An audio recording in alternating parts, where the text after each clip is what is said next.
খেলার মাঠ, সরকারি কমিউনিটি সেন্টার, কবরস্থান ও ঈদগাহ স্থাপন।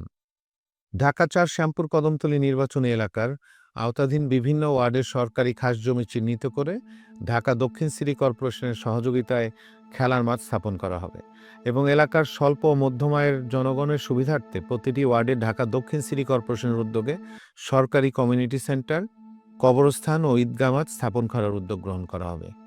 পাশাপাশি ঢাকা দক্ষিণ সিটি কর্পোরেশনের সাথে আলোচনার মাধ্যমে জুরাইন কবরস্থানে স্বল্প সরকারি ফিতে মৃত ব্যক্তির লাশ দাফনের উদ্যোগ গ্রহণ করা হবে। প্রিয় এলাকাবাসী, আমাদের শৈশবে আমরা এই এলাকায় খেলাধুলার মাধ্যমে বড় হয়েছে।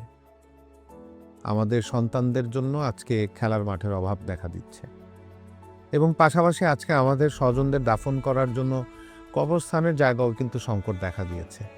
এলাকার স্বল্প আয়ের মানুষের সামাজিক পারিবারিক অনুষ্ঠান করার জন্য অথবা একটি জায়গা থাকা দরকার যেখানে এলাকার সকল শ্রেণী পেশার মানুষ একটি অনুষ্ঠানের মাধ্যমে একত্রিত হয়ে যে বন্ধন তৈরি হওয়ার কথা সবার মাঝে, সেটি থেকে আজকে আমরা বঞ্চিত।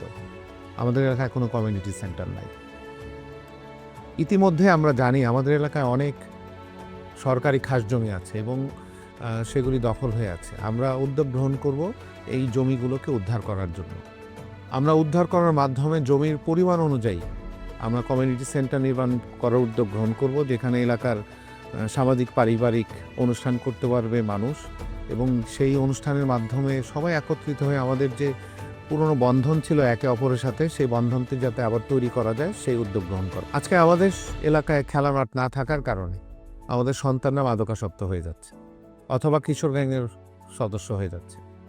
এলাকার খাস জমি উদ্ধার করে আমরা খেলার মাঠ নির্মাণ করব এবং খেলার মাঠ নির্মাণ করার মাধ্যমে আমরা বছর জুড়ে, যেটি আমরা ছোটবেলায় দেখেছি, আমাদের বড়রা সবসময় আমাদেরকে খেলাধুলায় বিভিন্ন সিজনাল খেলাধুলায় ব্যস্ত রাখতেন। তো আমাদের এই এলাকায় সিজনাল খেলাধুলা আমাদের চালু করা প্রয়োজন। আমাদের সন্তানদেরকে আমরা বছর জুড়ে শিক্ষা প্রতিষ্ঠানের বাইরে সময়টুকু আমরা খেলাধুলার মাধ্যমে তাদেরকে ব্যস্ত রাখবো, যাতে তারা মাদকাসক্ত না হয়, যাতে তারা কোনো কিশোর গ্যাংয়ের অংশ না হয়। পাশাপাশি আমরা আজকে দেখতে পাচ্ছি যে আমাদের যে জুরাইন কবরস্থান আছে সেখানে দেখা যাচ্ছে আজকে চড়া মূল্যে আমাদের স্বজনদেরকে দাফন করতে হয়।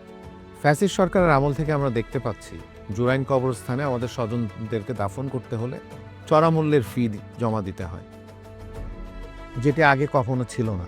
আপনাদের ভোটে, আপনাদের আস্থায় আমি নির্বাচিত হলে ঢাকা দক্ষিণ সিটি কর্পোরেশনের কর্মকর্তা কর্মচারীদের সাথে আলোচনার মাধ্যমে আমরা এই চড়া ফি আমরা একেবারেই কমিয়ে আনার উদ্যোগ গ্রহণ করব, যাতে আমাদের খেটে খাওয়া মানুষগুলি যখন আমাদের স্বজনরা কেউ মৃত্যুবরণ করবেন তখন যাতে আমরা টাকার জন্য মানুষের দুয়ারে ঘুরতে না হয় তাদেরকে দাফন করতে। আমরা সকলেই মিলে একটি সুন্দর সমাজ ব্যবস্থা গ্রহণ করব, যেখানে একে অপরের প্রতি আমরা শ্রদ্ধা রাখবো এবং একে অপরের অসুবিধার সময় আমরা মানুষের পাশে দাঁড়াবো। মসজিদের শহর ঢাকা শহর এবং একইভাবে আমাদের এলাকায় অগণিত মসজিদ মাদ্রাসা আছে। পূর্বে আমরা ছোটবেলায় দেখেছি সবাই ঈদের দিন ঈদগাতে নামাজ পড়তো, কিন্তু আজকে আমাদের এলাকায় কোনো ঈদগাহ দেখা যাচ্ছে না। আজকে আমাদের তরুণরা, আমাদের শিশুরা সামনের দিনগুলিতে ঈদগাহ বলতে কোনো কিছু তারা জানবে না, কারণ আমাদের এলাকায় ঈদগাহ নেই। তাই আমরা উদ্যোগ গ্রহণ করব সরকারি খাস জমি খুঁজে বের করে উদ্ধার করে সেখানে ঈদগাহ নির্মাণ করার জন্য, যাতে বছরে অ্যাটলিস্ট 2 বার হলেও আমরা ঈদগাতে আমাদের ঈদের নামাজ আদায় করতে পারি একত্রে, এবং সেই একত্রিত হওয়ার জায়গায় যাতে আমাদের মাঝে একটি বন্ধন তৈরি হয়, আমাদের একে অপর প্রতি একটি ভালোবাসার জায়গা তৈরি হয়, শ্রদ্ধার জায়গা তৈরি হয় এবং নবীন প্রবীণ সকলের মাঝে যে ব্রিজটি তৈরি হওয়া দরকার। আমি মনে করি যে ঈদগাতে নামাজ পড়তে যাওয়ার বিষয়টি অনেক গুরুত্ব বহন করবে।